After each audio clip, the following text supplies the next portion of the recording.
Hi guys, Milog Tarot here. Welcome back po for your kapalaran sa pag-ibig. Para po ito sa mga air signs, Gemini, Libra, and Aquarius. Maglalagay na lang po ako ng timestamp sa may description box para po mapuntahan ninyo ang inyong zodiac signs. Pero syempre, this is a general reading, kaya hindi po lahat ay makaka-relate. Okay, so we will start po with Gemini. Ano kaya yung posibleng pagdaraanan ng mga Gemini sa mga susunod na mga araw?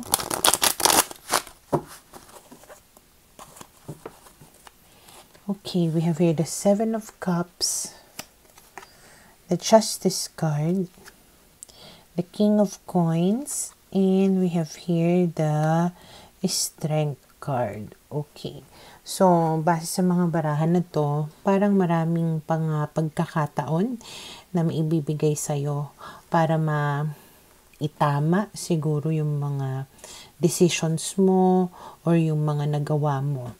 Okay? Or pwedeng may chance, no, na darating sa'yo ang isang tao na parang hihingi siya dito ng forgiveness or itatama niya. Baka siya yung magtama no ng mga pagkakamali niya. Okay? And then we have here the Knight of Coins, the Four of Wands, the Six of Swords, and the Seven of Wands. So base sa mga barahan na to, mukhang seryoso naman siya sa mga sa intention niya. Gusto niya talaga na maayos or gusto niya talaga na mapatawad mo siya or mabigyan mo siya uli ng chance at gusto niya na maging kayong muli or maging masaya muli yung relationship ninyo at magkaroon ng mga positive changes. And mukhang ipaglalaban ka naman niya dito. Okay? Parang gagawin niya, makakaya niya para lang mapatawad mo siya. And then we have here the Hermit, the Seven of Swords, and the Three of Coins. Pero ikaw, medyo confused ka. Nag-aalangan ka kung makikipag-ayos ka ba sa kanya or hindi. Kasi nga, niloko ka nitong tao na ito. So, masakit yung ginawa niya sa'yo.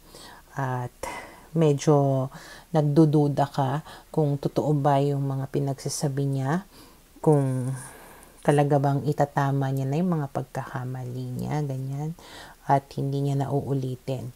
Okay? And then we have here the Nine of Wands and the Three of Wands. So talagang masyado kang protective ngayon dito sa self mo kasi you don't want to go through the pain again. Sobrang masakit yung ginawa niya talaga sa'yo at ayaw mo na masaktan ka nga muli. So, there's a chance na layuan mo itong tao na to as a way of parang protecting yourself. Okay? But, yeah, we have here the Eight of Coins. Patuloy ka. Napag-e-effortan nitong tao na to, patuloy niya siguro na gagawin yung mga dapat niya na gawin para lang makuha muli yung tiwala mo at magkabalikan o magkaayos kayo muli. Okay? So, maybe ang advice ko dito is, hayaan mo siya. Patunayan niya yung sarili niya. Wag mong tanggapin kung hindi ka pa talaga totally naka-move on or hindi ka pa handa. Okay? Kasi baka mamaya mas masira lang. So, maigi na yung maipakita niya sa'yo yung sincerity niya na parang handa siya na gawin ang lahat para sa'yo. Okay? So, for now, ito yung nakikita ko na posibleng mangyari para sa mga Gemini.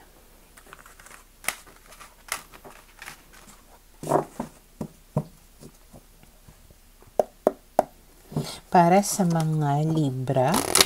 Okay, let's see. Ano kaya yung posibleng pagdaraanan ng mga Libra sa mga susunod na mga araw?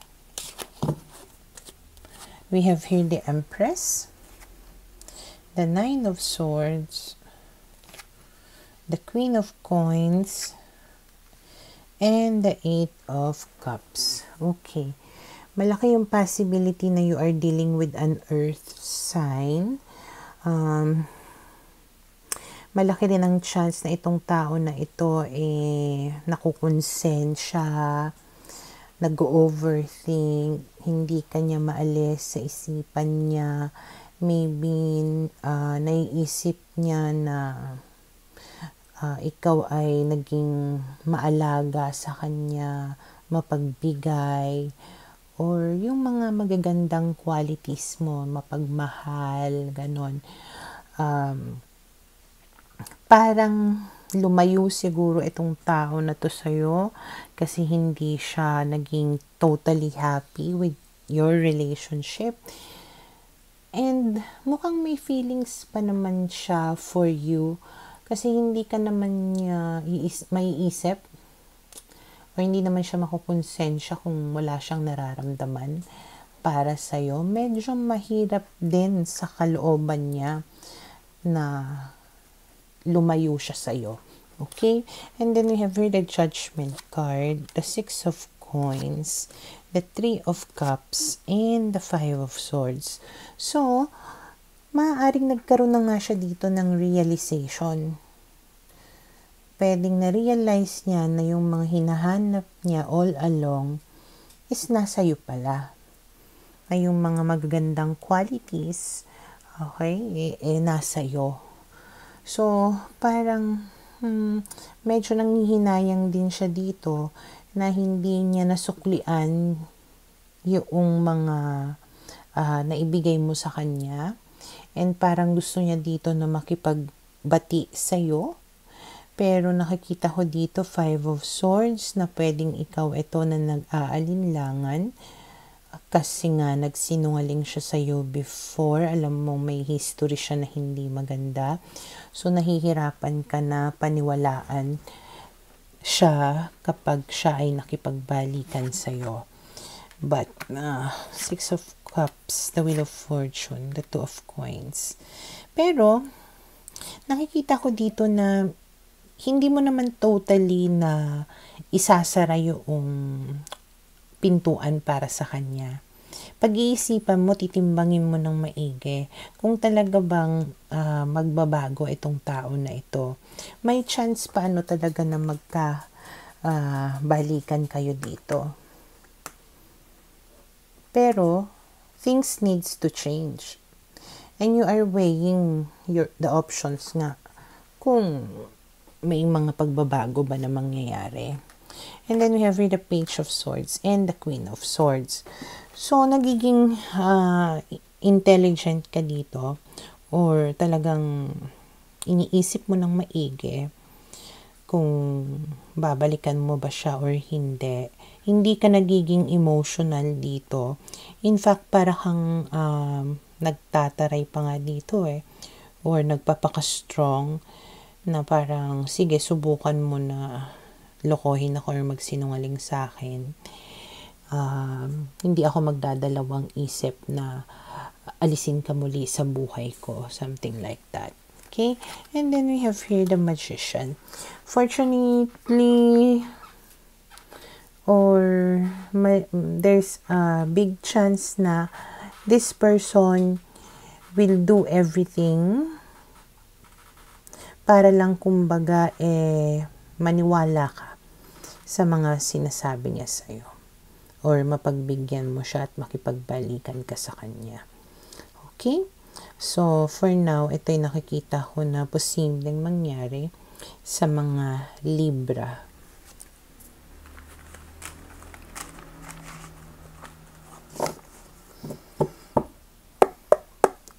Para sa mga Aquarius, okay, let's see. Ano kaya yung posibleng mangyayari sa mga Aquarius sa mga susunod na mga araw?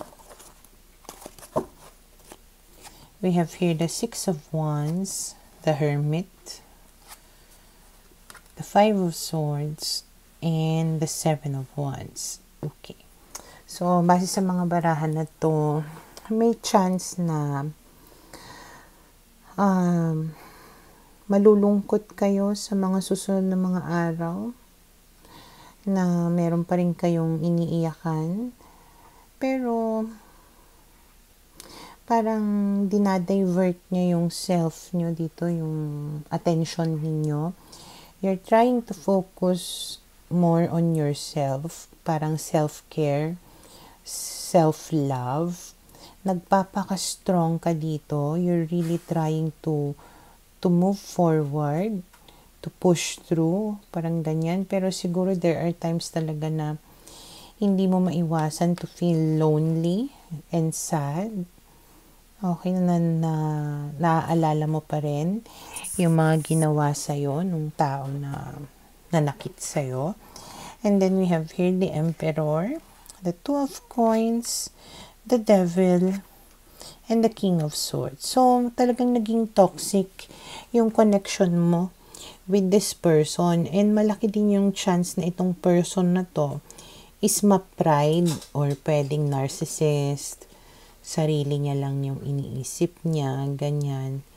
And medyo, siguro deep inside, alam mo naman yun, okay, pero hindi mo pa rin mapigilan na ma-attach sa kanya or ma-attract sa kanya. Parang something keeps pulling you towards this person no matter how hard you try na makumalas or humiwalay sa tao na ito. Pwedeng nagka-clash din kayo nitong tao na to, na may tendency kasi na this person is hindi siya open. Okay? Hindi niya sinasabi sa iyo kung ano yung totoong naiisip niya, nararamdaman niya. Habang ikaw naman pwedeng madaldal ka or straightforward ka to an extent na parang nagiging nagger ka na. So, doon pumapasok yung pagiging toxic ng relationship ninyo na dalawa.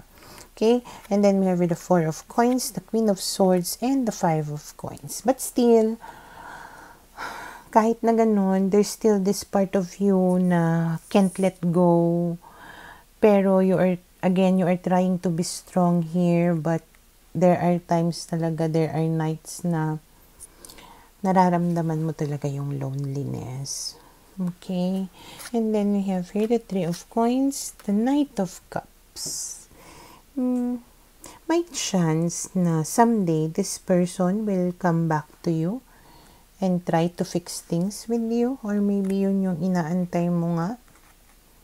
Okay? And then we have the Ace of Swords na yes, magkakaroon pa kayo ulit ng communication nitong tao na to, na pwede pa siyang makipag-ayos nga with you kasi meron pa rin naman siyang feelings para sa'yo. Ayun nga lang talaga kasi nagkakaroon kayo ng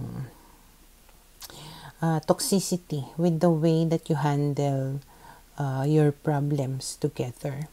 Okay, yung isa ma-pride, ikaw naman pwedeng nagger, ganyan. Okay, so for now, ito yung nakikita ko na posibleng mangyari sa mga Aquarius.